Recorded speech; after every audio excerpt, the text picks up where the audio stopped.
মহান মুক্তিযুদ্ধের চেতনাকে উজ্জীবিত করে রাখার লক্ষ্যে কভেন্ট্রি আওয়ামী লীগ ও যুবলীগের যৌথ উদ্যোগে এক আলোচনা সভা অনুষ্ঠিত হয়েছে। বিস্তারিত জানাচ্ছেন আমাদের সহকর্মী তালুকদার রায়হান। চেঙ্গিস খানের নৃশংসতাকেও হার মানিয়েছে ইউনূস সরকার। বিজয়ের 53 বছর শীর্ষক কভেন্ট্রি আওয়ামী লীগ ও যুবলীগের আলোচনা সভায় এমনটাই মন্তব্য করেছেন কভেন্ট্রি আওয়ামী লীগের সভাপতি।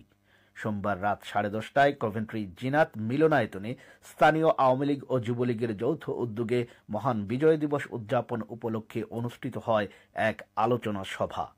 কভেন্ট্রি আওয়ামী লীগের সাধারণ সম্পাদক রুহুল আমিন ও যুবলীগের সাধারণ সম্পাদক আব্দুল বাসিরের যৌথ পরিচালনায় এবং স্থানীয় আওয়ামী লীগের সভাপতি মকদ্দস আলীর সভাপতিত্বে সভা শুরু হয় পবিত্র কোরআন তিলাওয়াতের মধ্য দিয়ে। স্থানীয় যুবলীগের সভাপতি হুসেন আহমেদের স্বাগত বক্তব্যের পর মুক্তিযুদ্ধের সকল শহীদদের শ্রদ্ধা জানাতে সভায় 1 মিনিট নীরবতা পালন করেন উপস্থিত আওয়ামী লীগ যুবলীগের নেতৃবৃন্দ। বাংলাদেশ সৃষ্টিতে বঙ্গবন্ধু ও আওয়ামী লীগের অবদানের বিভিন্ন দিক উল্লেখ করে সভায় উপস্থিত নেতৃবৃন্দের পক্ষে বক্তব্য রাখেন স্থানীয় আওয়ামী লীগের সহসভাপতি চৌধুরী অনরউদ্দিন জাহিদ, দেওয়ান Ali Asgar, councillor Maya Ali, Badsha Mia, M A ফাত্তা, Kashem Talukdar, Musharraf Hossain, Abdul আহাদ সহ আরও অনেকে।